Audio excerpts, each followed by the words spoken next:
Sudah tua saya baru ini melihat rumah ada mahkota di atasnya. Biasanya yang pakai mahkota itu raja, ini rumah.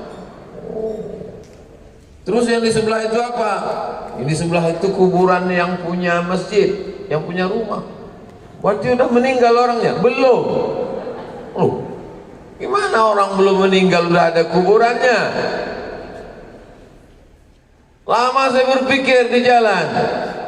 Rupanya orang kalau ingat mati, masjidnya besar. Berarti selama ini kenapa masjid kecil yang sedekah tidak ingat mati? Makanya duitnya kecil, masjidnya kecil. Baru saya paham melalui masjid Thayyibah. Betul, Thayyibah. Nah, ini takut kita salah sebut. Kalau laki-laki Thayyib, kalau perempuan Thayyibah. Thayyib artinya baik. Orang Arab kalau mendengar qari baca Quran, Ar-Rahman Thayyib. Qarinya baca Quran di belakang. Saya kira tausiahnya di belakang juga. Thayyib, baik. Sampai ke Indonesia Thayyib gak pulang-pulang.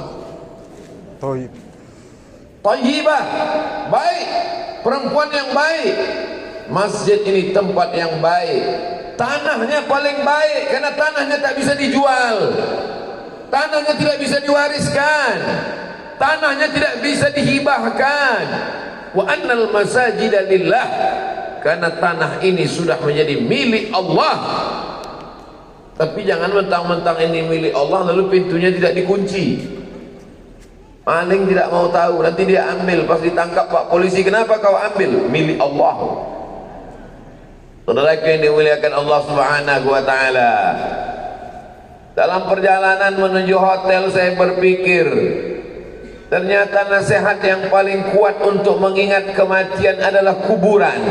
Kuburan orang lain tidak membuat kita takut pada mati, karena kita menganggap itu kubur dia, itu makam orang lain. Kuburan kita sendirilah yang membuat kita mengingat mati. Apakah ada dasarnya? Nabi Muhammad SAW meninggal dunia. Orang-orang yang datang dari Makkah namanya Muhajirin.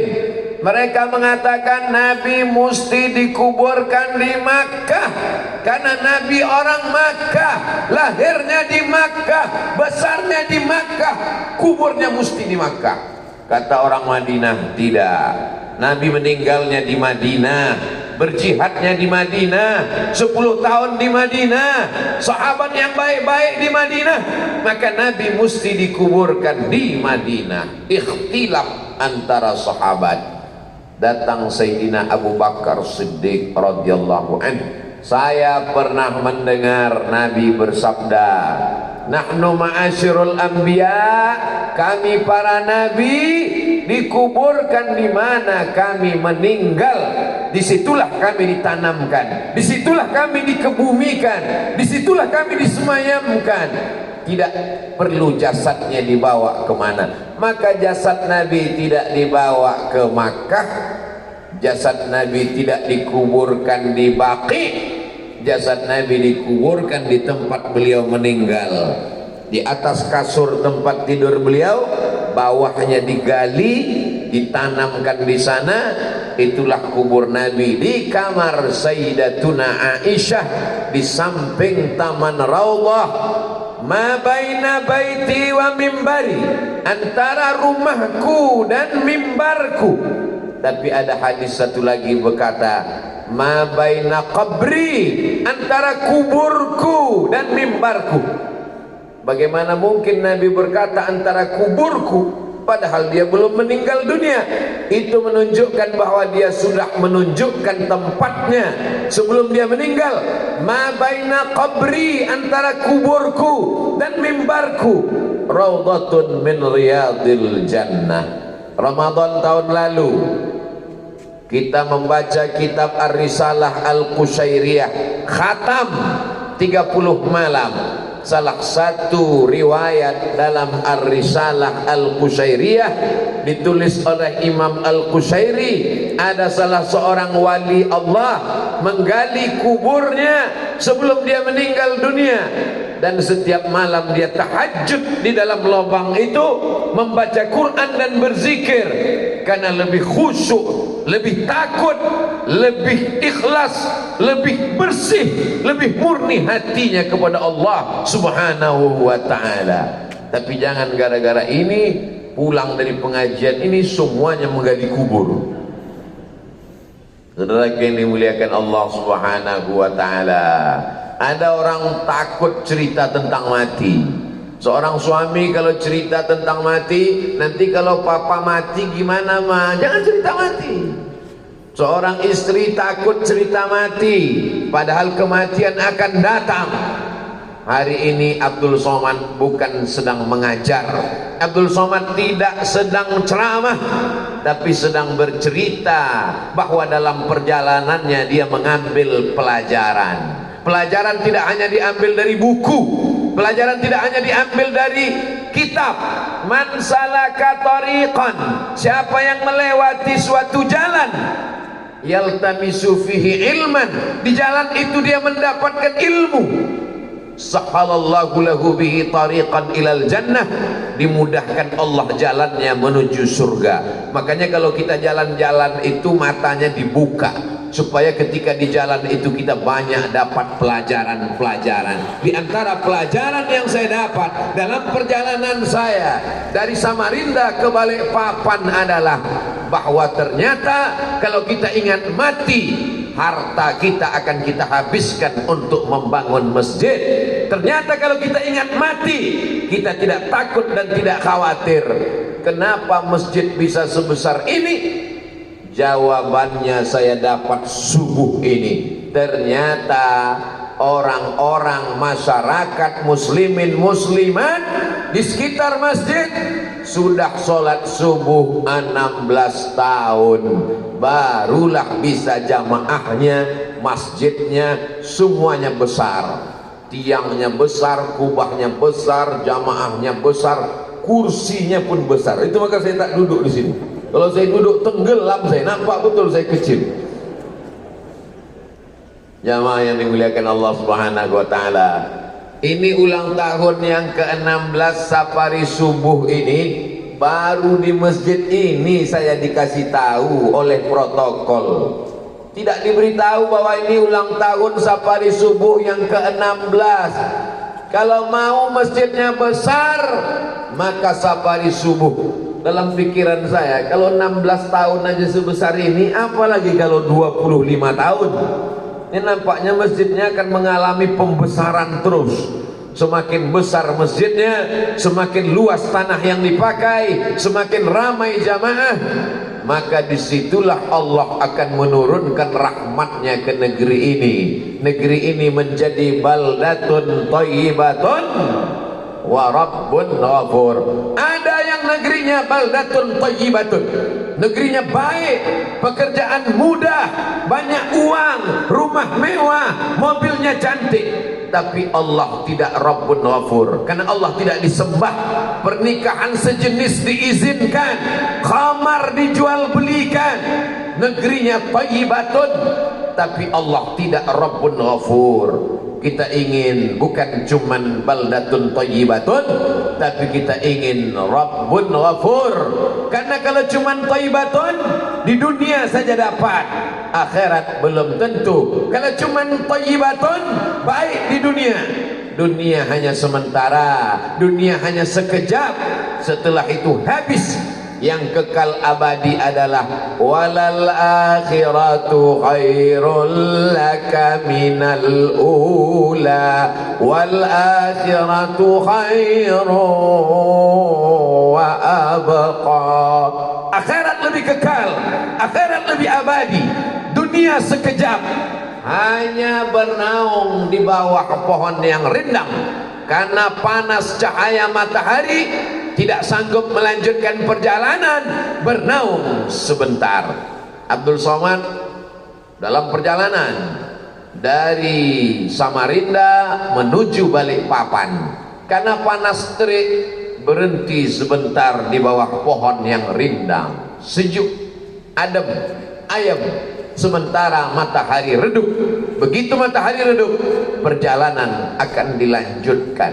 Begitulah hidup di dunia ini, sementara saja. Menjadi pejabat sementara, menjadi orang kaya sementara, menjadi orang cantik sementara, menjadi orang ganteng, gagah, perkasa sementara. Setelah itu yang kekal abadi hanyalah di surga atau di neraka. Di surga khalidina fiha abada, di neraka sama juga. Tapi insya Allah yang hadir di majelis ini semuanya masuk surga, tidak pakai transit di neraka. Yang tidak menyebutkan amin, hati-hati. Rabbana atina fid dunya hasanah wa fil akhirati hasanah wa qina adzabannar.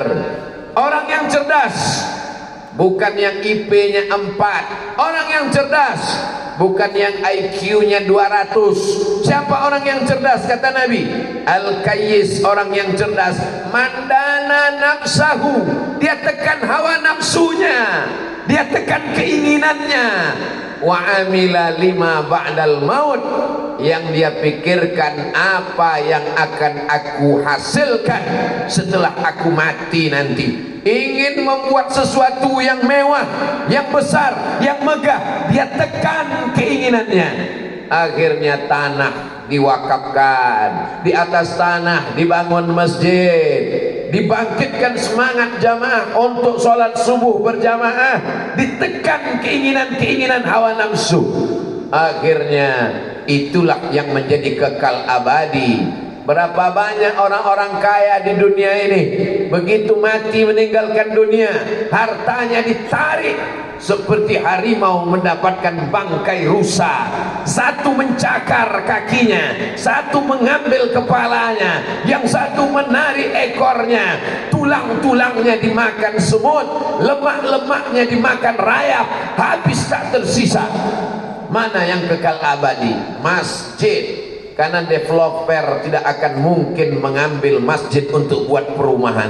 Kalau kuburan, hati-hati. Kuburan kalau tidak ditembok, diambil pemborong.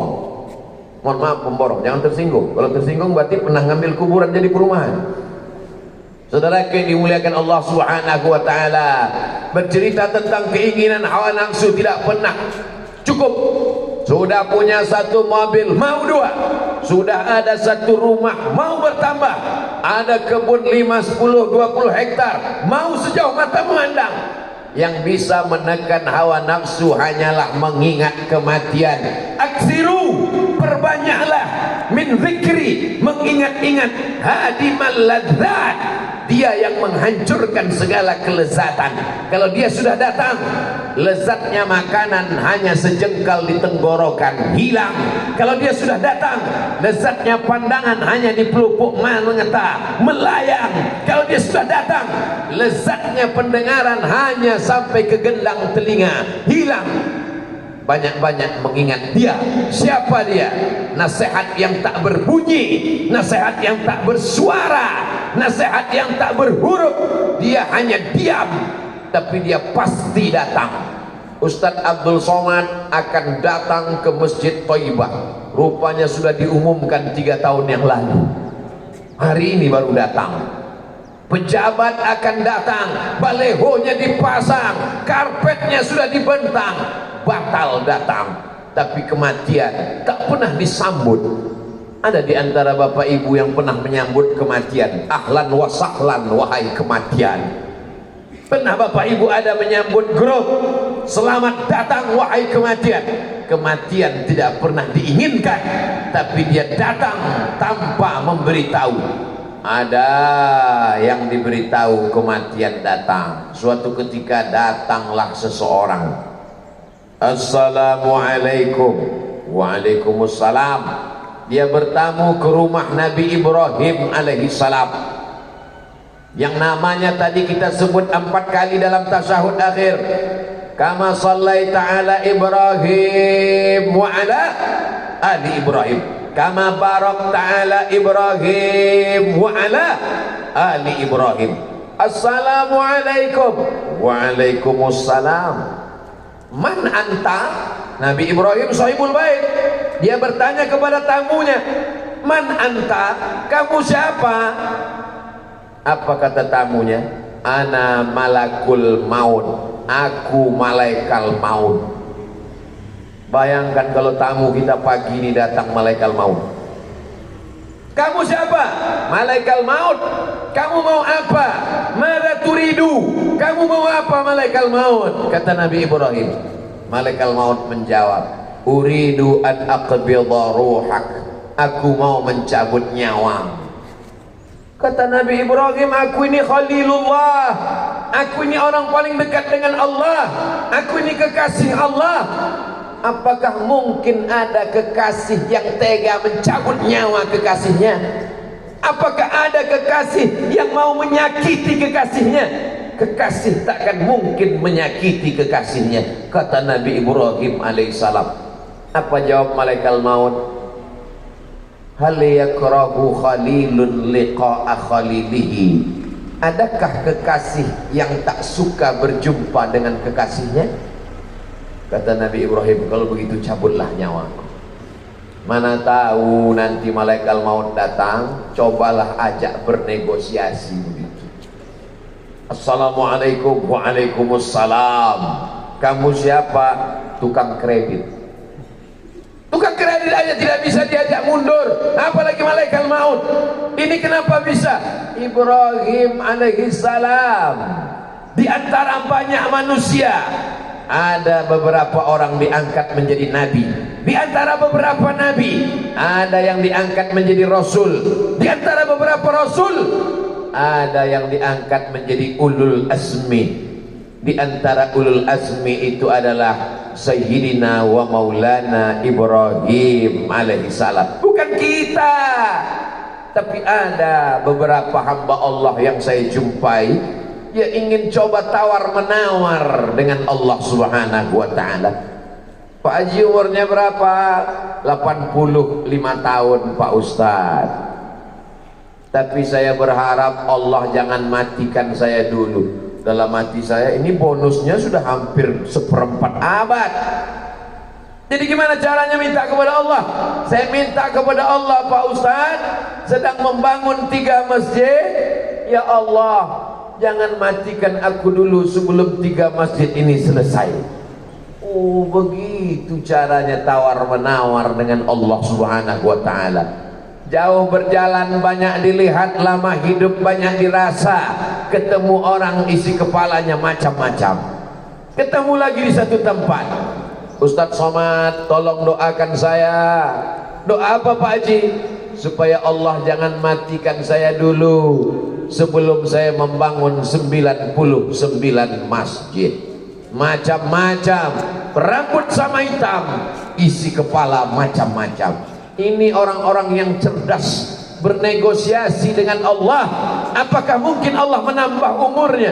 Wallahu a'lam bissawab. Yamhullahu ma yasha. Tulisan di Lauhil Mahfuz. Allah kuasa untuk menetapkannya. Wa yusbit. Allah kuasa untuk menetapkan. Wa yamhullah. Allah kuasa untuk mencabut. Bisa saja dihapus oleh Allah. Allah itu fa'alul lima yurid. Allah tidak pernah melanggar peraturan. Manusia bisa melanggar peraturan karena manusia mengikuti aturan, tapi Allah tidak melanggar peraturan karena aturan dan peraturan adalah milik Allah subhanahu wa ta'ala. Milad ke-16 tahun, tim safari subuh yang katanya belum punya nama. Berapa banyak orang mau buat safari subuh, rapatnya lebih heboh, pembahasan namanya sampai 2 hari tak tembus-tembus. Tapi ini luar biasa, sudah safari 16 tahun namanya belum ada. Menjalin ukhuwah Islamiyah Tidak ditanya sukumu apa, apakah kau Bugis, apakah kau Banjar, apakah kau Makassar, apakah kau Jawa, apakah kau Madura, apakah kau Melayu. Karena engkau diikat oleh ukhuwah Islamiyah, asyhadu an la ilaha illallah wa asyhadu anna Muhammadan Rasulullah. Bersama Tuan Guru Profesor Dr. Haji Abdul Somad LCMA. Saya cuma sedang memeriksa detailnya udah lengkap apa belum. Semua sudah. Tuan Guru sudah, Profesor Do sudah, Doktor sudah, LC sudah, MA sudah. Kalau lewat 5 jalan ini, lewat 5 jari ini, lewat 5 ini, masuk yang ke-6, almarhum. 9 September 2021, Masjid At-Thayyibah, Dondang. Kasihan fotonya kecil-kecil. Oleh ibu-ibu ini sebesar kacang goreng, kecil-kecil. Tapi rupanya yang gambarnya kecil-kecil tak kelihatan sebesar semut hitam itulah yang boleh jadi lebih dulu masuk surga Allah Subhanahu wa ta'ala. Begitu cara menyenangkan hati orang yang fotonya tak kelihatan. Boleh jadi ini yang tersenyum yang bangga, yang lubang hidungnya sebesar terowongan Mina. Boleh jadi terlambat masuk surga karena sombong dan angkuhnya. Dikasih kursi, diberikan mikrofon, diberikan air minum, disiapkan kamera, muncul angkuhnya, datang sombongnya, datang takburnya. La yadkhulul jannah, tak masuk surga. Man kana fi qalbihi, siapa yang dalam hatinya mithqala habatin min khardalin min kibrin, ada sombong sebesar biji sawi, maka doakan supaya Abdul Somad tidak ada angkuh sombong dalam hati, supaya dia bisa masuk surga Allah Subhanahu wa ta'ala. Dah selesai, diaminkan orang sebanyak ini. Apa enggak duluan masuk surga? Begitu yang kecil-kecil ini masuk surga, mereka semuanya terkejut. Loh, kok yang besar sudah ada duluan? Amin. Saudara yang dimuliakan Allah Subhanahu wa ta'ala, masalah masuk surga pasti. Siapa yang ragu masuk surga berarti meragukan janji Nabi Muhammad sallallahu alaihi wasallam. Man qala la ilaha illallah, siapa yang mengucapkan la ilaha illallah Muhammadur Rasulullah, dakhalal jannah. Belum ngomong, belum bicara, belum pandai menggerakkan lidah, kita sudah mengucapkan la ilaha illallah di dalam hati kita. Ketika bapak kita mengazankan ke telinga kita, asyhadu an la ilaha illallah,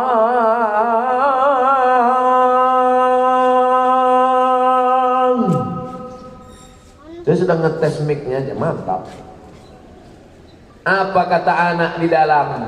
Mulutnya belum pandai bicara, tapi hati kecilnya mengikuti. Asyhadu an la ilaha illallah, asyhadu anna Muhammadar Rasulullah. Anak di dalam. Apa ada orang di Dondang ini ketika anaknya lahir dia pegang, dibisikkannya, kau sudah kutanamkan sawit 5 hektar. Tidak ada. Kenapa? Karena kalau sawit kau tanamkan, dia jual, dia ngutang, dia lelang, dia jadikan sebagai agunan hutang, habis. Tapi la ilaha illallah Muhammadur Rasulullah, itu yang kita ucapkan tadi. Afdhalul dzikri fa'lam annahu la ilaha illallah. Sekali, garisnya belum jelas, 2 kali. La ilaha illallah, agak jelas, diperkuat lagi 3 kali. La ilaha illallah, barulah angka kesempurnaan 40. Nabi Muhammad SAW diangkat menjadi Rasul umur 40 tahun.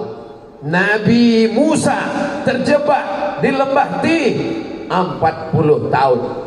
Maka kemudian angka 40 dipilih Ustaz Abdul Somad. La ilaha illallah, la ilaha illallah. Kenapa ketika mengucapkan lafaz Allah ke kiri, ke jantung, berdegup, berdetak? Di dalam dadamu ada jantung berdegup dan berdetak. Kalau dia baik, maka baiklah seluruh tubuhmu. Kalau dia mati, berhenti, diam, maka matilah engkau.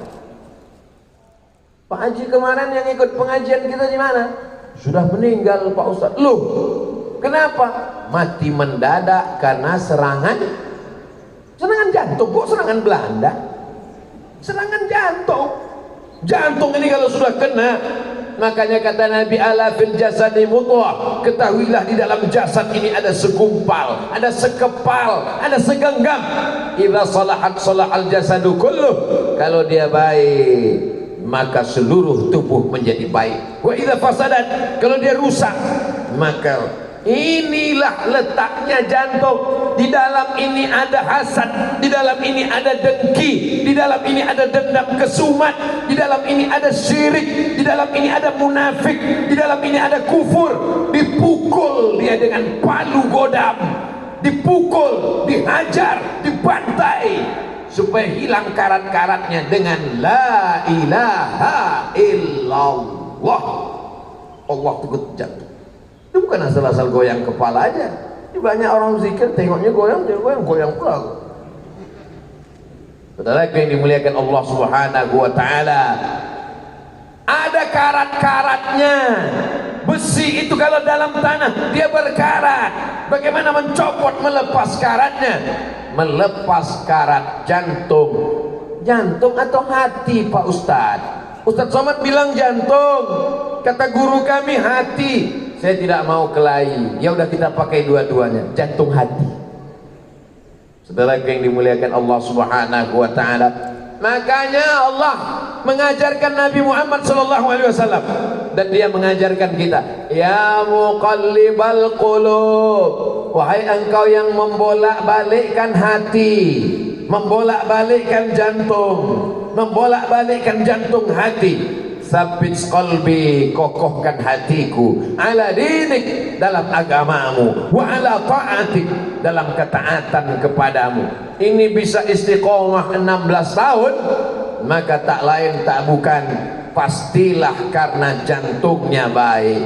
Dan jantung yang baik itu salah satu cirinya, kata dokter, tidak tidur pagi. Jangan tidur pagi, karena efeknya akan membuat stroke ringan.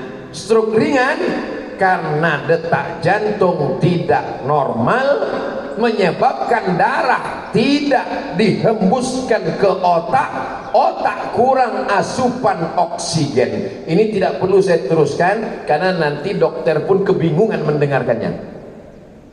Man takallama fi ghairi fannihi atabil ajaib. Siapa yang bicara tidak pada bidangnya, ngomongnya ajaib-ajaib. Di dalam badan kita ini ada darah beberapa liter. Kalau darah itu tumpah maka kita mati. Darah itu mesti bergerak. Kalau darah tidak bergerak dia membeku. Kalau tak percaya potonglah ayam, darahnya tampung di dalam piring, membeku. Maka darah mesti terus bergerak. Yang membuat darah bergerak, jantung berdegup dan berdetak. Peganglah jantung sebelah kiri. Kalau masih berdegup, alhamdulillah. Kalau sudah tak berdetak, kasih tahu panitia. Kain kapan sudah siap. Ketika jantung berdegup, ketika jantung berdetak, darah dia semburkan naik ke otak. Dia membawa oksigen di dalam darah. Makanya darahnya mesti encer, darahnya mesti cair. Apa yang menyebabkan darah berat, membuat jantung menjadi susah untuk memompa darah? Karena di dalam darah banyak kolesterol, di dalam darah banyak lemak, di dalam darah banyak minyak, di dalam darah. Tapi ketika orang bersujud, rukuk, Allahu Akbar, maka jantungnya ringan karena dia tidak terlalu tinggi naik ke atas. Sejajar. Kalau sekarang ini mendaki berat, giginya gigi satu. Oh enggak pakai ini metik Pak Ustaz, terserahlah mau metik. kaki ke atas, ini letak jantung, ini letak otak. Dari jantung naik ke atas 3 jengkal, susah, berat. Dibuat dia datar. Allahu Akbar, subhana rabbiyal azim wa bihamdi, subhana rabbiyal azim wa bihamdi, subhana rabbiyal azim wa bihamdi, sami Allahu liman hamidah, Rabbana lakal hamdu mil'us samawati wa mil'u ardi wa mil'u ma syi'ta min syai'in ba'du. Lalu kemudian dibuat dia ringan. Kenapa? Jantungnya di atas, otaknya di bawah. Tapi ada juga orang berdiri, otaknya di bawah. Di sini otaknya. Orang beriman ketika sujud, otaknya di bawah, di dekat lantai, jantungnya di atas. Itu hanya ada pada orang beriman ketika dia bersujud. Subhana rabbiyal a'la wa bihamdi, subhana rabbiyal a'la wa bihamdi, subhana rabbiyal a'la wa bihamdi. Paling afdal 7 kali. Subhana rabbiyal a'la wa bihamdi, subhana rabbiyal a'la wa bihamdi. Kalau 7 kali itu, maka darahnya lancar ke otak, oksigennya sempurna ke otak. Kenapa ada orang sholat tapi bisa stroke ringan? Kenapa orang sholat tapi otak jantungnya tidak sehat? Karena sholatnya seperti pohon bambu ditiup angin. Allahu Akbar. Tasbihnya seperti gorengan panas masuk ke lidah.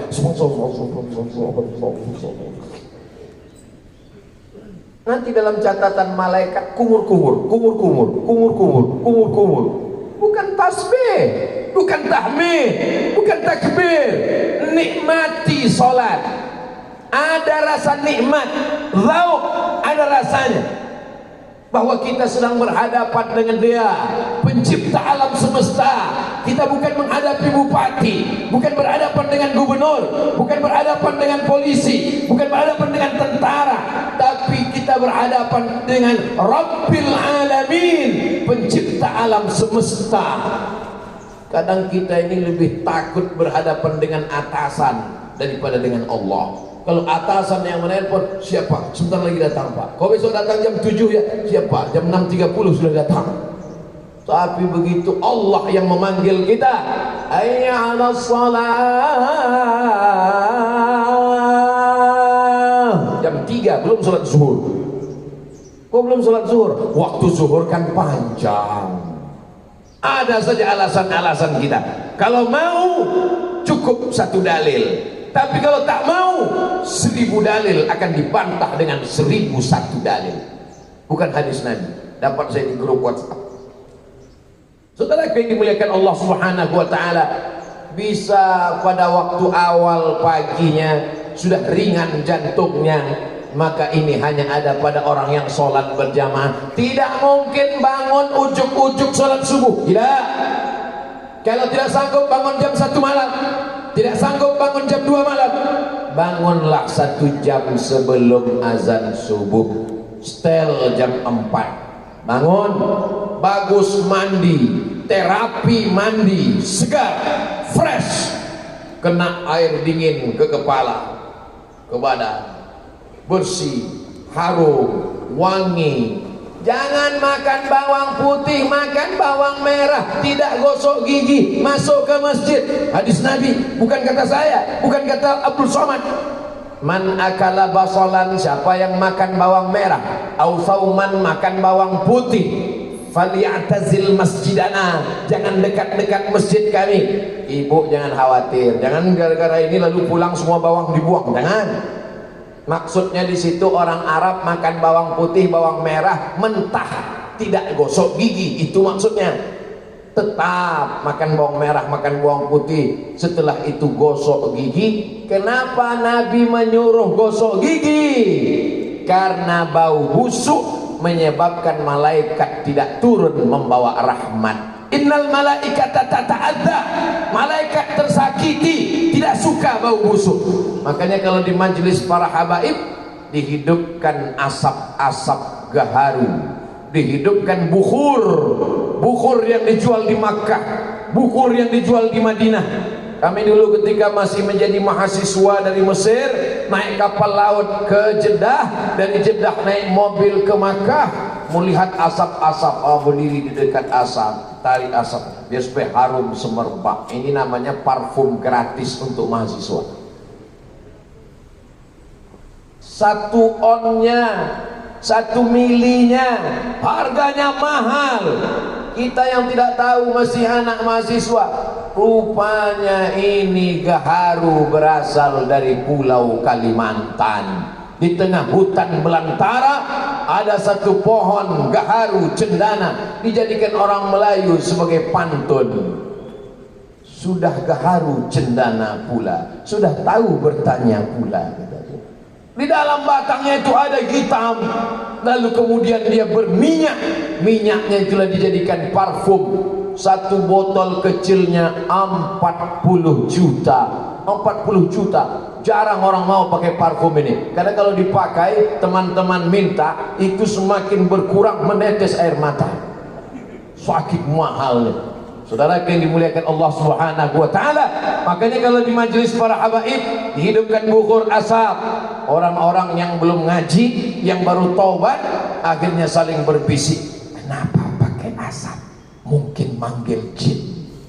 Tidak ada hubungannya dengan jin. Itu untuk mengharumkan suasana. Lalu kenapa di Masjid Thayyibah Ustaz Somad ceramah tidak ada asapnya? Karena sudah harum semerbak semuanya, insyaallah wangi. Tapi tadi waktu kami duduk di belakang, tiba-tiba datang lalat 1. Lalatnya hinggap ke saya pula. Ya Allah, dalam hati saya, tak tahulah ustaz nih, lalat nih bahwa ini ustaz. Ternyata lalat tak bisa membedakan. Susah untuk meyakinkan lalat bahwa bunga mawar itu lebih harum daripada sampah. Saudara yang dimuliakan Allah Subhanahu wa taala, kenapa Allah menciptakan lalat wahai imam? Seorang imam ditanya, Allah menciptakan malaikat, Allah menciptakan aras, Allah menciptakan manusia cantik. Laqad khalaqnal insana fi ahsani taqwim. Tapi kenapa Allah menciptakan lalat? Imam tersenyum. Apa kata dia? Allah ingin menghinakan raja-raja, Allah ingin menghinakan orang kaya, Allah ingin menghinakan orang sombong. Diciptakannya lalat. Lalat tidak bisa membedakan mana gubernur, bupati, wali kota, presiden, menteri, kepala dinas, kepala kantor, kepala badan. Asal nampaknya hidung, dia hinggap. Lalatlah yang mampu menghinakan orang-orang yang merasa hebat dengan dirinya. Kenapa tiba-tiba kita masuk ke pembahasan tentang lalat? Karena bau. Malaikat tak suka pada yang bau. Maka paling bagus pagi itu mandi bersih. Setelah itu sholat sunnat wudu. Usolli sunnatal wudu raka'ataini lillahi ta'ala. 2 rakaat. Setelah itu usolli sunnatat taubat. Dosa kita banyak. Dosa mata, dosa telinga, dosa lidah. Sholli sunnatat taubat raka'atain lillahi ta'ala. Setelah itu barulah sholat tahajud. Usolli sunnatat tahajud. Belum azan subuh, lanjut lagi 2 rakaat. Salam. Belum masuk waktu subuh, lanjut lagi 2 rakaat. Salam. Belum lagi masuk. Setelah agak-agak mendekat, ditutup dengan witir 3 rakaat. Tak lama setelah itu terdengarlah mikrofon masjid. Assalatu wassalamu alaika ya man asra bikal muhaiminu laila. Tak lama setelah itu barulah azan. Langkah demi langkah tapak kaki melangkah ke masjid. Bapak rumahnya di mana? Di sana. Kendaraannya mana? Saya jalan kaki Pak Ustaz. Mantap. Setiap langkah kaki, langkah pertama menghapus dosa, langkah kedua mengangkat derajat, langkah ketiga menghapus dosa, langkah keempat mengangkat derajat. Ya Rasulullah, rumah kami jauh dari masjid, kami mau jual rumah, kami mau jual tanah, kami mau pindah ke dekat Masjid Nabawi. Jangan, Kata Nabi, jangan pindah dekat Masjid Nabawi, kau tetap di sana, datang berjalan, karena setiap langkahmu akan dicatat. Wa naktubu ma qaddamu wa asarahum wa kulla syai'in ahsaynahu fi kitabim mubin. Langkah-langkah tapak kakimu akan menjadi saksi di hadapan Allah Subhanahu wa ta'ala. Hari ini orang tidak mau jalan kaki. Setelah dokter spesialis tulang memberikan nasihat, barulah dia mau jalan kaki. Langkahkan kaki Anda 10.000 langkah sehari. Kalau tidak, Anda akan terkena osteoporosis. Orang beriman sudah melangkahkan kakinya dengan syarat apa? Kenapa jamaah ini sehat-sehat semua? 16 tahun jalan kaki. Bukan tanggung-tanggung. Tapi yang punya mobil itu baru pagi ini dia bawa mobil, karena mau cepat mengejar Ustadz Abdul Somad. Selama ini di jalan kaki.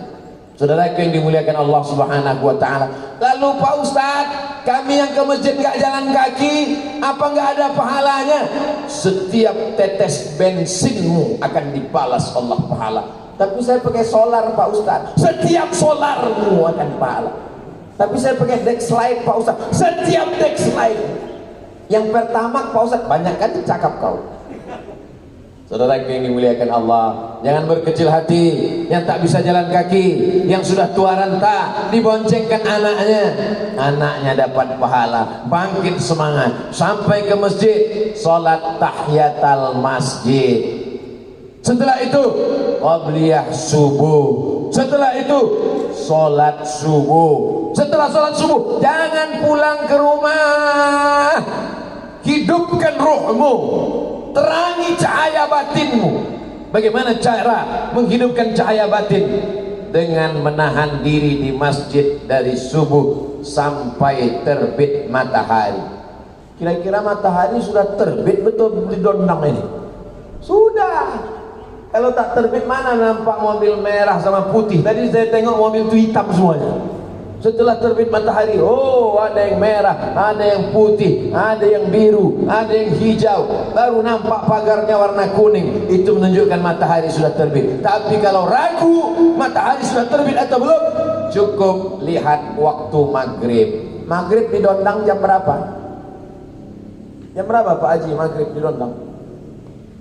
6.15. 6.15 maghrib. Maka 6.15 sudah boleh sholat sunat isyraq. Begitu cara ngukurnya.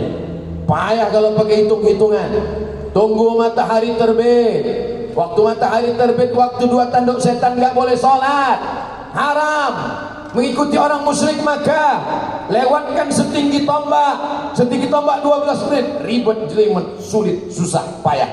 Yang mudah, jam berapa maghrib? 6.15. Maka 6.15 sudah boleh sholat sunat isyraq. Sekarang sudah 6.30. Nggak apa-apa terlambat sedikit. Nanti kita akan sholat sunat isyraq masing-masing. Selesai tausiah, sholat sunat isyraq. Ketika bapak-bapak sholat sunat isyraq, disitulah saya pulang. Saudara yang dimuliakan Allah Subhanahu wa ta'ala, man shalla subha fi jama'atin, siapa yang sholat subuh berjamaah, summa qa'ada yazkurullah, duduk berzikir mengingat Allah, tidak keluar masjid, tidak sibuk dengan pasarnya, tidak sibuk dengan bisnisnya, tidak sibuk dengan batu baranya, tidak sibuk dengan karetnya, tidak sibuk dengan sawitnya, khusus sampai 6.15 berzikir, subhanallah 100, alhamdulillah 100, Allahu akbar 100, salawat 100, fatihah 100, kul huwallah 100, kul a'udzu falaq 100. insyaallah begitu cara menghabiskan waktu. La ilaha illallah, itulah guna tasbih itu. Itulah mengapa tasbih itu 100. Guna tasbih untuk berzikir, bukan digantungkan di tiang mimbar. Guna tasbih untuk berzikir, bukan digantungkan di kaca spion mobil. Nanti mobilnya masuk surga, yang punya mobil masuk neraka. Selesai sholat, jangan seperti ayam nampak beras. Assalamualaikum warahmatullahi wabarakatuh. Selesai sholat, berzikir, bertahmid, bertakbir. Setelah itu nampak jam 6.15, barulah salat sunat isyraq. Usolli sunnatal isyraq raka'ataini lillahi ta'ala. Bertahan sampai 16 tahun. Orang yang bertahan tidak berubah, tetap bertambah semangat, orang itu disebut dengan sifat. Sifatnya namanya istiqomah. Maka kuberi nama majlis subuh ini dengan majlis subuh istiqomah. Allahu Akbar. Orang yang istiqomah, apa balasannya? Innal ladzina qalu rabbuna Allah. Orang yang berkata Rabbku Allah, aku salat subuh berjamaah, aku berzikir, bertahmid, bertakbir, memuji Allah. Tatanazzalu alaihimul malaikah, turun malaikat kepada mereka ketika akan mati sakratul maut. Sebelum malaikat maut mencabut nyawanya, turun malaikat. Apa kata malaikat? Allah takhafu. Hai majlis istiqamah, hai safari subuh istiqamah, Kecamatan Muara Jawa, Allah takhafu, jangan kau takut. Karena orang mau mati itu takut azab kubur, takut mungkar nakir, takut titian siratal mustaqim, takut hisab, takut masuk neraka, takut. Datang malaikat menenangkannya. Allah takhafu, jangan kau takut. Wala tahzanu, jangan kau sedih. Hai jenazah, hai mayat, hai calon orang mati, jangan kau sedih. Karena orang mau mati itu sedih. Sedih meninggalkan istrinya yang akan menikah dengan berondong manis. Sedih meninggalkan anaknya, sedih meninggalkan rumahnya, sedih meninggalkan mobilnya. Apa kata malaikat? Wala tahzanu, jangan kau sedih.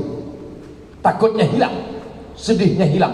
Setelah itu apa kata malaikat? Wa abshiru bil jannah, berbahagialah engkau mendapatkan surga. Allati kuntum tu'adun, dijanjikan Allah Subhanahu wa ta'ala saat nyawanya disentapkan oleh malaikat, ditarik, dicabut oleh malaikat. Dia tersenyum. Kenapa? Karena malaikat sudah memperlihatkan tempatnya di surga. Mudah-mudahan kita termasuk yang mendapatkan itu insyaallah. Tapi syaratnya mesti ikut safari subuh istiqomah. Yang sudah ikut 16 tahun alhamdulillah. Yang baru ikut pertama kali subuh ini, mudah-mudahan istiqomah sampai hari kiamat insyaallah. Amin ya rabbal alamin. Sallallahu ala Muhammad, sallallahu alaihi wasallam, sallallahu ala Muhammad, sallallahu alaihi wasallam. Ya Nabi salam alaika, ya Rasul salam alaika, ya Habibi salam alaika, salawatullah alaika.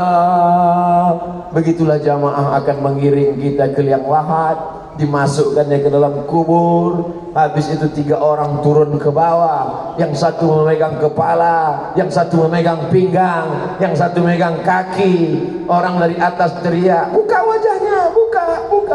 Karena anak tak tahu cara menguburkan bapaknya. Karena selama ini anak hanya diajarkan cara bawa mobil, selama ini anak hanya diajarkan cara ngitung bisnis. Dia tak tahu bagaimana cara membuka wajah bapak ibu. Dibuka, hidungnya mesti menempel ke dinding liang lahat kubur. Setelah itu papan ditutupkan rapat. Setelah itu diambil tikar. Mana tikar? Mana tikar? Kenapa pakai tikar? Supaya tanahnya tidak melompat jatuh langsung ke kayu. Gedebu. Ini bukan menanam kucing, ini orang, ini hamba Allah, ini mulia. Pelan-pelan tanahnya jatuh. Setelah itu ditimbun. Setelah itu dibacakan talqin dan doa.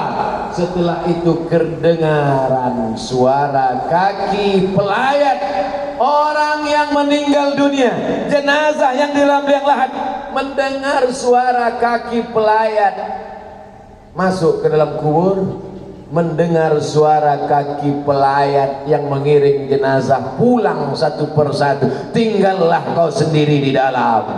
Siapa yang menemani? Tanah yang pernah diwakafkan jadi masjid, dinding keramik, AC, kipas angin, lampu kubah, tanah yang diwakafkan untuk pesantren Nurul Azhar Kalimantan, anak-anak yang dikirim ke Al-Azhar pulang, itulah yang akan menerangi alam barzakh di tengah gelap gulita, itulah yang akan melapangkan kubur. Sudah kusampaikan ya Allah di majlis subuh istiqamah, kalau ada yang mengamalkannya, setetes dua tetes mengalir juga ke Abdul Somad. Kalau tidak diamalkannya, sudah kusampaikan ya Allah, persaksikanlah wahai para malaikat, sudah kusampaikan kepada umat Muhammad sallallahu alaihi wasallam. Itulah yang dapat disampaikan Al-Fakir Abdul Somad pada subuh yang mulia ini. Di dalam majlis istiqomah subuh-subuh yang akan datang, jangan lupa selipkan dalam doa supaya Abdul Somad istiqomah dan mati dalam keadaan husnul khatimah. Al-Fatihah. A'udzu billahi minasy syaithanir rajim. Bismillahirrahmanirrahim. Alhamdulillahi rabbil alamin. Ar-Rahmanir Rahim. Maliki yaumiddin. Iyyaka na'budu wa iyyaka nasta'in.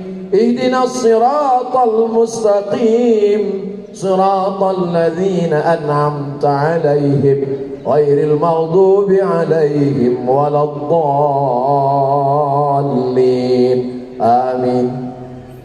Allahumma anzilir rahmata wassalamata wal barakata ala hadhil jamaah. Turunkanlah keselamatan, kerahmatan, keberkahan kepada seluruh jamaah safari subuh istiqamah ya Allah.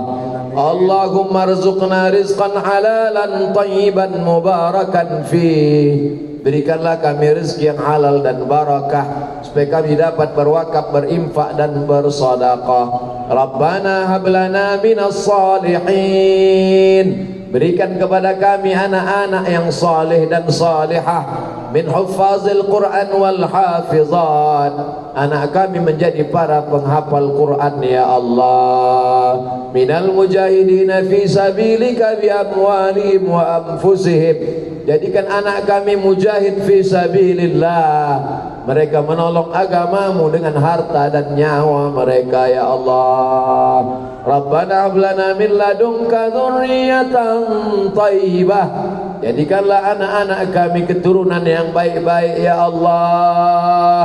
Ketika kami mati, mereka bangun di tengah malam bertahajud dan mengangkat tangan, mengucapkan Rabbil firli wa liwalidayya warhamhuma kama rabbayani shaghira.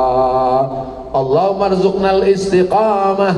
Berikan kami istiqamah dalam iman dan Islam. Berikan kami istiqamah salat subuh berjamaah ya Allah. Berikan kami istiqamah bersedekah menyantuni anak yatim. Berikan kami istiqamah menjaga ukhuwah Islamiyah. Berikan kami istiqamah buahnya ketika malaikat maut mencabut nyawa kami, yang keluar dari mulut kami la ilaha illallah Muhammadur Rasulullah.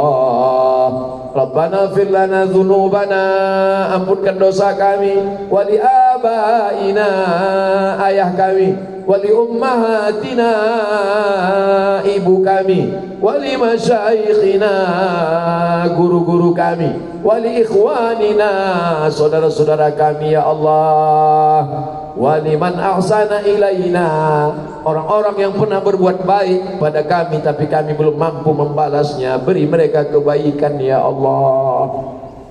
Rabbana atina fid dunya hasanah wa fil akhirati hasanah wa qina adzabannar. Wa sallallahu ala sayyidina Muhammad wa ala alihi wa sahbihi wa sallam walhamdulillahi rabbil alamin. Taqabbalallahu minkum minna minkum taqabbal ya karim. Terima kasih segala perhatian. Mohon maaf segala kesilapan dan kekhilafan. Pulang dengan tenang, ikuti protokol kesehatan, tetap jaga jarak, tetap pakai masker, tetap cuci tangan. Mohon maaf. Wassalamualaikum warahmatullahi wabarakatuh.